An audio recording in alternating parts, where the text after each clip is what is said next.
challenge is called the Aka Awkward Challenge. The rules are very simple. Every sound must come from my voice. My goal here is really to get some experience with sampling. I don't use it very often. I'm much more of a build synth patches from scratch kind of guy.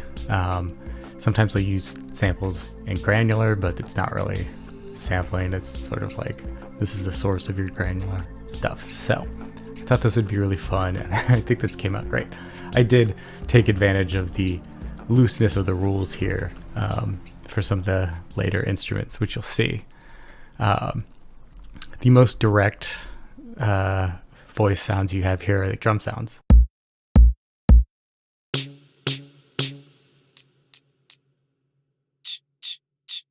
So you could definitely hear these coming from my mouth. The snare, kinda. The kick maybe, I don't know. I did some processing on these, so we have, it's really just EQ, I guess. That's the open hi-hat with the EQ. You can see the EQ here.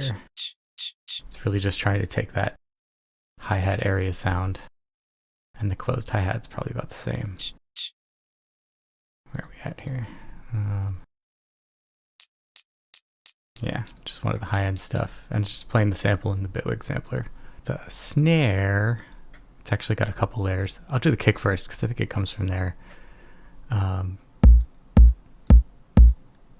we have like a thump and a click.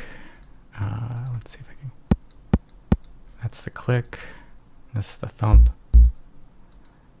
The click is just kind of like a really small part of a waveform.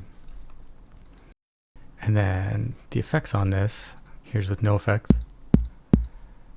I added some saturation. You can see the settings here. Just add some high end to it, and then EQ'd it pretty significantly. So get rid of some of the noise up here and really accentuate the bass to make it a kick sound. The snare has a couple parts. It's like basically the hi-hat sound. That's the hit, which I think is pretty similar to the thump on the kick, and then another click. I think it's probably the same click. So this runs through an EQ just to get rid of some of the bass content and leave space for the kick. If you look in the mixer, you can see that the snare is also routed to the reverb send over here. It's just Valhalla Vintage Verb doing what it does best, reverbing. So this is what the drum kit sounds like.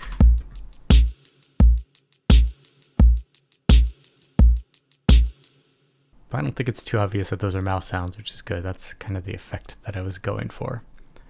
So the next thing I did was really using my voice directly. I recorded myself saying the YouTube prayer of, you know, like and subscribe and hit that bell and all that stuff. And then I just mutated it. So first I reversed it, then I put it in Melodyne and gave it a melody. And then I put it into the audio editor in Bitwig and warped it so that it kind of had transients and bodies, more of a rhythmic sound. And then I just blasted it with effects and deleted the parts that I didn't like. And so the end result is you just have basically these two samples. It doesn't sound like I'm saying, it sounds like I'm saying we must rush. That's how I kind of interpret it. You can see it's running through the transient split device in Bitwig here, and a little pitch shifter. It's a little bit closer to my voice without the pitch shifter. So it's down a whole octave there. And then you can hear the transients on this. They get just a little bit of EQ, and they get some reverb of their own. It's a very short reverb, actually, by itself. It actually sounds really crappy. You hear like mouth noise and everything, and so the filter on the EQ gets rid of that noise. And then the reverb just really fills it out. It's a very short reverb. It cuts out some of the high end. I've been really liking FabFilter's Pro R as when I want a reverb that I customize. I always reach for Pro R. When I just want to throw a default reverb patch on a send, I just use Vintage Verb because it's perfect for that. All right, and then we have the bodies here, the tones, as they say in this. And then this has a copy of Pro R and Timeless. Timeless is the delay from FabFilter. So without the transients. So then we add the reverb. It's a good bit longer than the other one. Not too spacey or anything. And then the delay on top of that. By itself. So it has this diffuse setting, which makes it a little more reverby actually. And then the drive. So all together again. Very spooky. All right. So while I was doing this over here with the transient split, when I listened to the transients of the full original sample, it actually sounded like someone kind of beatboxing or something. And that's what this track is.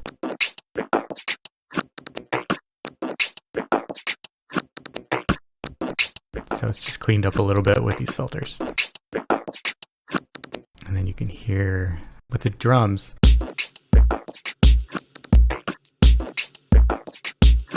Actually makes a really cool rhythm. I like it a lot. And then we have two pigments patches here where I just brought in a sample of me kind of going, ooh, something like that.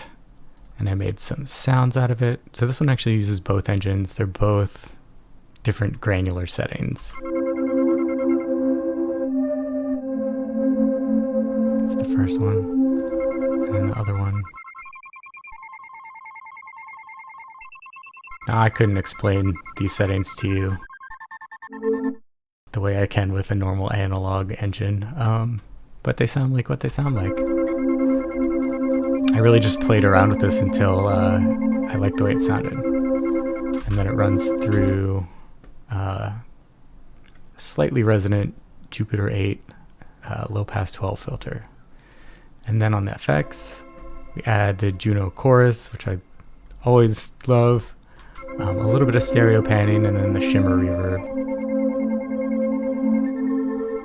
which really, you know, kind of gives it most of its character.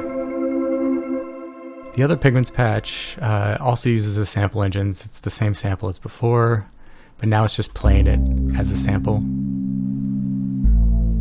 So we have kind of the mid-range sound and then the bassy sound. And I got a little resonant filter sweep there. And then there's no effects in the patch.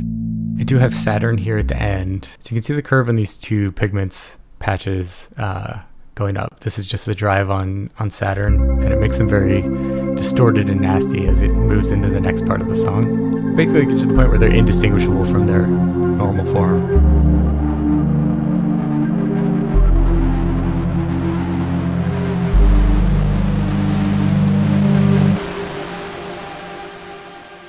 Pretty nasty. And now we're going to transition into the second part of the song. This one I took some more liberties.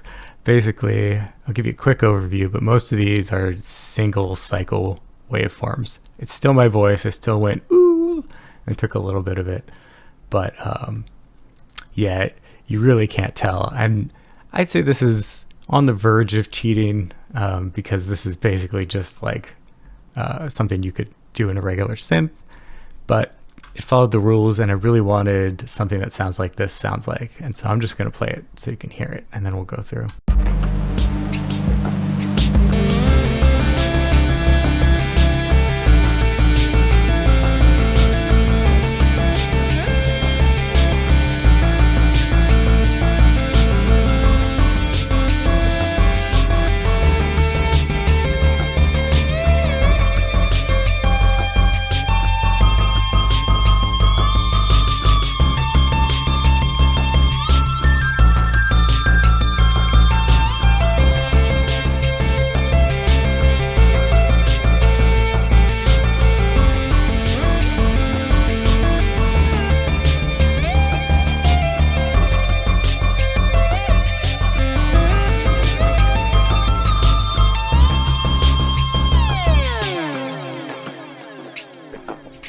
I just love that. That's kind of my style that I've had for pretty much ever. I have most of my songs are just some kind of background music and then a lead on top of it, and that lead sounds a lot like this most of the time.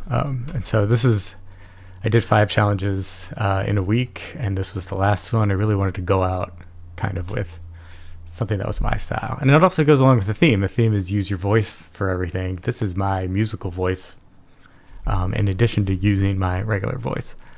So the drums are the same drum kit that I had up here. It just has more distortion on it, so it doesn't sound too different. The beat's a bit different. Then I have this little guy called Chugs. This was originally supposed to sound kind of like guitar chugging, but I couldn't really get there.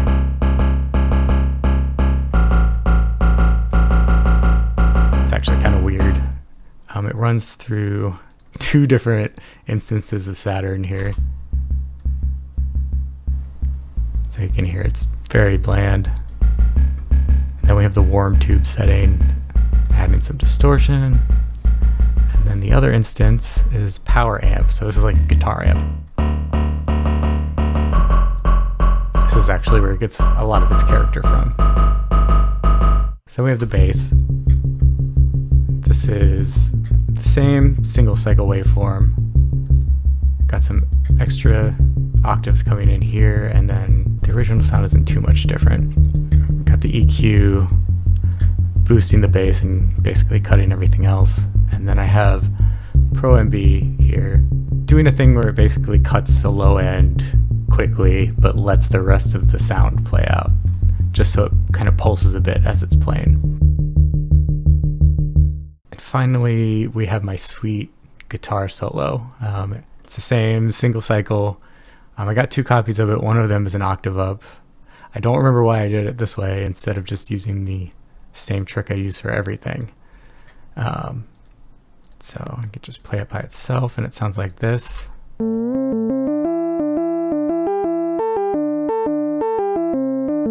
We have Archetype Petrucci, Amp Sim. That's why it really sounds like a guitar, because it's going through a guitar amp simulator. And we have Valhalla Supermassive. So with Supermassive, I really just wanted to kind of obscure the fact that it wasn't a guitar bit.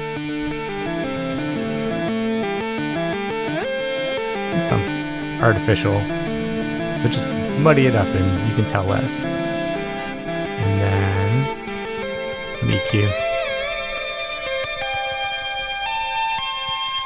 Just really make it brighter, make it sound pretty. Of course, all together again.